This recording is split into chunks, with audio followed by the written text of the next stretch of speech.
Hello friends, मैं इंद्रजीत आपके अपने यूट्यूब चैनल एग्जाम द्वारा में स्वागत करता हूं आप सभी का। और मैं हाजिर हूं इस वक्त फिर से एक नए सेशन में, और इसमें बात करेंगे सीटेट दिसंबर जो एग्ज़ाम शुरू हो गया है। आज 28 दिसंबर है, आज 28 दिसंबर 2022 है और आज से सीटेट का पेपर शुरू हो गया है। और आप सभी को बहुत बहुत शुभकामनाएं जिनका पेपर आज हो गया है और जिनका पेपर अभी होने वाला है। तो चलिए बात करते हैं क्या क्या कुछ आज पूछे गए हैं इस सीटेट के पहले शिफ्ट में और एग्ज़ाम के पहले दिन। कुछ बच्चों ने जो टॉपिकें बताई है उनके अनुसार हमने ये नोट किया है, तो क्या क्या पूछा गया है आइए बात करते हैं। तो टॉपिक जो बहुत ही इजी प्रश्न था, ऐसा नहीं कुछ भाष था, जो प्रीवियस ईयर के भी कुछ क्वेश्चन थे, कुछ इस बार के जो सीडीपी समझ गए उनके लिए बहुत ही आसान होने वाला है ये पेपर। तो चलिए देखते हैं क्या कुछ बताया गया है, क्या कुछ पूछा गया है आज के शिफ्ट में। आज 28 दिसंबर है और पहला शिफ्ट का एग्जाम हो गया है। दूसरा शिफ्ट का एग्जाम पहला और दूसरा जो सेकेंड पेपर है उनका वो दूसरा शिफ्ट है और पहला शिफ्ट का एग्जाम हो गया था। ठीक है, तो चलिए बात करते हैं जो पहले शिफ्ट में पूछे गए हैं सवाल उनके बारे में क्या क्या पूछा गया है। और बच्चों ने जैसा बताया कि जो भी एग्जाम में पूछे गए हैं वो प्रीवियस ईयर की क्वेश्चन है और कुछ इजी क्वेश्चन है, ऐसा नहीं कि बस कुछ टाइट है। तो चलिए देखते हैं। तो उनके मुताबिक जो छात्र ने एग्जाम दिया उनके मुताबिक प्याजे की अवस्था से जो प्रश्न पूछे गए थे, दो प्रश्न थे जो प्याजे की अवस्था से थे। एक एनसीएफ से पूछा गया था, कोहलबर्ग से दो प्रश्न पूछे गए थे। कोहलबर्ग जो नैतिक विकास का सिद्धांत इन्होंने दिया है उनसे दो प्रश्न पूछे गए थे। उसके बाद रेगिस्तानी योग से एक प्रश्न था। उल्लू से प्रश्न पूछे गए थे। उल्लू कितना 360 डिग्री अपने गर्दन को घुमा लेता है, जो अपना गर्दन पीछे घुमा लेता है वो कौन सा है? उल्लू। और एक मैना जो झटके से अपने गर्दन घुमाती है, ये याद रखना, हमने कितनी बार बताया और अपने क्लास में भी हमने बताया है। तो चलिए आगे बात करते हैं। तो उल्लू से एक प्रश्न था। यातायात से एक प्रश्न था, यातायात से भी एक प्रश्न पूछे गए थे। यातायात चैप्टर हमने बहुत अच्छे से पढ़ाया। तो चलिए हाथी से एक प्रश्न था। वैन हीले सिद्धांत, मैथ का ये टॉपिक है, वैन हीले सिद्धांत, वैन हीले सिद्धांत, इसे भी एक प्रश्न पूछा गया था। स्किनर से सिद्धांत था, क्रिया पुरुष अनुबंधन सिद्धांत किसने दिया था? बीएफ स्किनर ने, उनसे एक प्रश्न पूछा गया था। समायोजन से एक प्रश्न पूछा गया था। साथ ही सामाजिक कीट, कौन सा सामाजिक कीट नहीं है इस बारे में पूछा गया था, तो एक प्रश्न सामाजिक कीट से पूछा गया था। ठीक है, जैसे मधुमक्खी हो गया, चींटी हो गया, ततैया, ये सब सामाजिक कीट है। और कौन सा नहीं है? तो वो है मकड़ी। मकड़ी जो है सामाजिक कीट नहीं है, तो इससे एक प्रश्न पूछा गया था कौन सा सामाजिक कीट नहीं है। ठीक है, चलिए आगे। एनईपी 2020 से प्रश्न पूछे गए थे और एनईपी 2022 भी कुछ दिन पहले एक कुछ थोड़ा सा फॉर्मेट में जारी किया गया था, उसके बारे में आप जब जरूर पढ़ के जाइएगा, थोड़ा सा एक दो पॉइंट जरूर पढ़ के जाइएगा। ठीक है, इसे हमने अपने व्हाट्सएप ग्रुप में भी शेयर किया है। एनईपी 2022 के बारे में हमने कुछ शेयर किया था, और ये तो एनईपी 2020 तो पढ़ के ही जाना है। तो एनईपी 2020 से कुछ प्रश्न पूछे गए थे। चोमस्की से प्रश्न पूछे गए थे।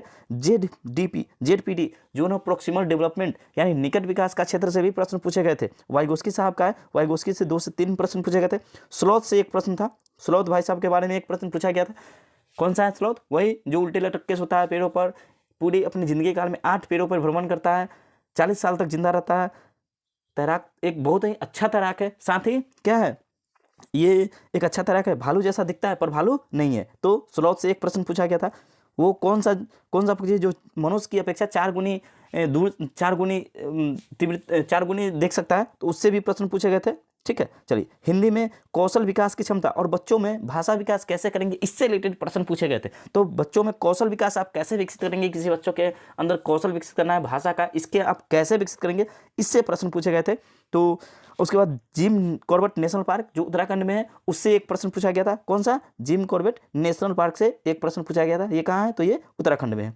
कोविड-19 जो कोविड-19 है, उससे भी एक प्रश्न पूछा गया था। किसी बच्चे ने हमें बताया कि कोविड-19 से एक प्रश्न पूछे गए थे। चलिए उसके बाद है बांस का घर कहाँ बनाया जाता है, इससे एक प्रश्न था। कहाँ बनाया जाता है? तो ये असम में बनाया जाता है। तो बांस का घर असम में बनाया जाता है, इससे एक प्रश्न था। साथ ही एक और चीज़ जो बच्चों ने बताया कि हिंदी और संस्कृत पेडागोजी बिल्कुल सेम आ रही है। हिंदी और संस्कृत पेडागोजी जिनका फर्स्ट शिफ्ट में एग्जाम हुआ है उनके लिए उन्होंने बताया कि उनका हिंदी और संस्कृत का पेडागोजी बिल्कुल सेम आ गया। अगर आप हिंदी पढ़ के गए थे तो हिंदी और पेडागोजी दोनों सेम आया एकदम।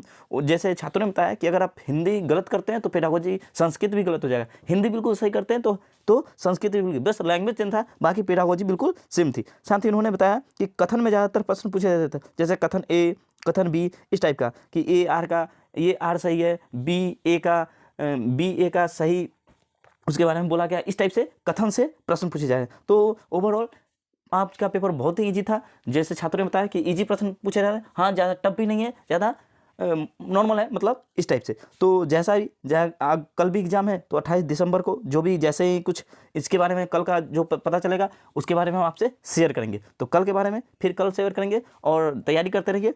मिलते हैं फिर नेक्स्ट वीडियो में, तब तक के लिए जय हिंद जय भारत। हेलो फ्रेंड्स, मैं एक चीज़ बताना भूल गया कि इसमें एक और प्रश्न पूछे गए थे जो ईवीएस में है। ईवीएस में 2 प्रश्न और थे। एक तो था सोलर सेल के बारे में कि सोलर सेल किन किन चीज़ों से बना है, ये प्रश्न पूछे गए थे ईवीएस में। साथ ही फूलों से रिलेटेड पूछे गए थे कि फूलों से क्या क्या बनाए जाते हैं। तो फूलों से एक प्रश्न था, एग्जैक्ट क्या प्रश्न था ये हमें पता नहीं चला है, पर फूलों से एक प्रश्न था कि फूलों से क्या बनाए जाते हैं, इस टाइप से किसी छात्र ने बताया। तो ईवीएस से एक तो सोलर सेल वाला एक नया क्वेश्चन था कि सोलर सेल किन किन चीज़ों से बनाई जाती है, इससे रिलेटेड था। और एक फूलों से कि फूलों से क्या क्या बनाया जाता है, ये भी पूछा गया था पहले शिफ्ट के एग्जाम में। चलिए मिलते हैं फिर नेक्स्ट वीडियो में, तब तक के लिए जय हिंद जय भारत।